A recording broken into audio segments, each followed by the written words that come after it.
même des bons professeurs. Et Cyril, bon, il est très pris aujourd'hui parce qu'il revient dans sa ville de naissance. Mais on aimerait bien savoir si l'année prochaine sur le Dakar, hein, retransmis par France Télévisions, eh bien, on aimerait bien savoir s'il sera sur 2 ou sur 4 roues. Alors, parler avec lui de certaines choses. Ah, vous en savez peut-être plus que moi. Non, non, non, pas du tout. Non, non, là, j'ai pas d'infos. En revanche, ce que je peux vous dire, c'est que faire du vélo pour un motard, c'est une très bonne préparation. Faire de la moto pour un cycliste, c'est pas tellement recommandé. On peut faire, mais il faut pas se casser la figure. Hein. Parce que là, ça peut grincer des dents. Ça fait partie des disciplines. Bon, maintenant, je sais pas comment ça marche, mais du temps où j'étais moi-même coureur, qui était proscrite. Hein. La moto, le ski, toutes ces choses-là qui représentaient un risque, fallait surtout pas dire, bon, on en faisait bien un peu quelques fois, mais fallait surtout pas dire qu'on allait en faire. Hein, parce que... Et je peux vous dire que Sylvain Chanel, il a fait un petit peu de moto pour le plaisir, parce que c'est son plaisir, d'ailleurs, une très belle moto dans son garage. Mais dans les Pyrénées, il a aussi préparé la saison. Il s'est notamment fait une sortie de 6-7 heures avec un col à 2800 mètres. Et aujourd'hui, il est, pour nous en tout cas, un des candidats à la victoire finale dimanche. 2800 mètres, Thierry. 2800 mètres, c'est en moto. Parce qu'en vélo, il passe pas. Non, mais il est monté. Oui, il y a un petit peu de neige, mais bon, il était pas là jusqu'au bout du col. Hein, j'étais pas là. Hein. 53 secondes. Une sortie de 6 heures de moto. Non, de vélo. Non, il a fait beaucoup de vélo hein, dans les Pyrénées. Hein. Et Johan Ofredo qui fait le travail pour la FDJ. Vous avez vu comment Thomas Veuclair regarde un petit peu la route. Damien Godin a ouvert le maillot dans la roue de Thomas Veuclair. Maintenant, pour lui, eh bien, travail, mission remplie. Hein. Rien à dire, parfait.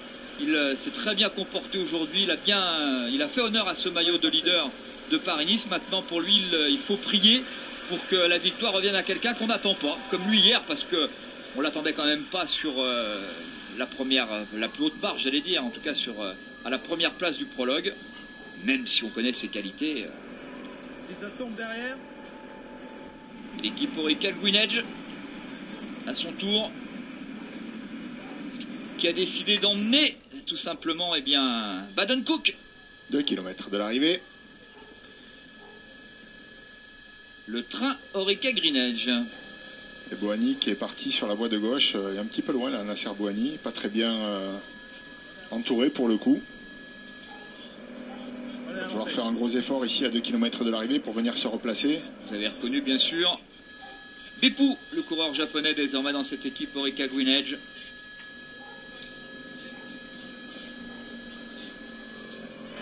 On est déjà passé là, c'était tout à l'heure. Gros travail là pour Baden-Cook, grande confiance dans l'ancien coureur de la FDJ, à la Française des Jeux à l'époque, le sprinter australien.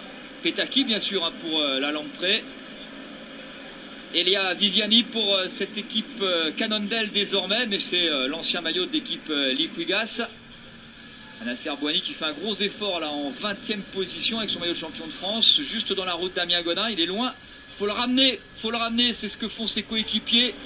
Excellent travail de l'équipe Orica Greenedge, sous la flamme rouge bientôt, bien placé aussi Elia Viviani, Alessandro Petacchi avec son expérience.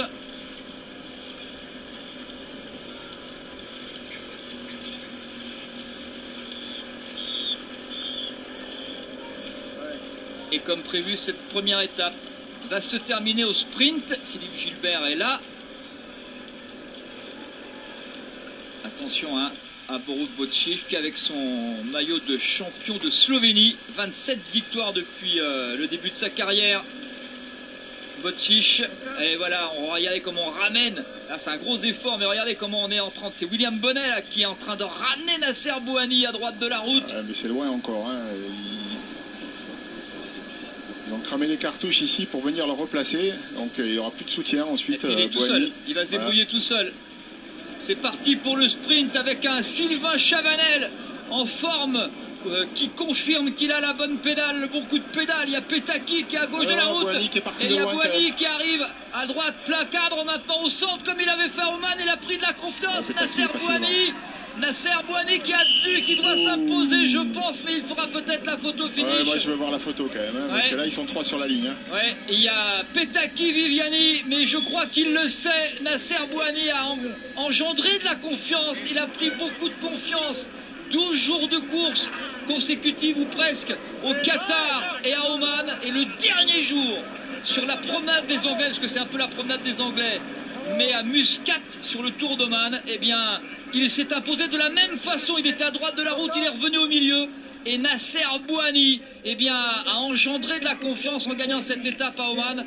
Eh bien, aujourd'hui, ça semble payer parce qu'il a quand même l'ancien à sa gauche, Alessandro Petacchi, qui est finalement, je pense, regardez, il s'écarte, il jette le vélo. Voilà l'expérience, c'est ça, l'expérience pour le champion de France qui s'initie certainement, mais on va vérifier quand même.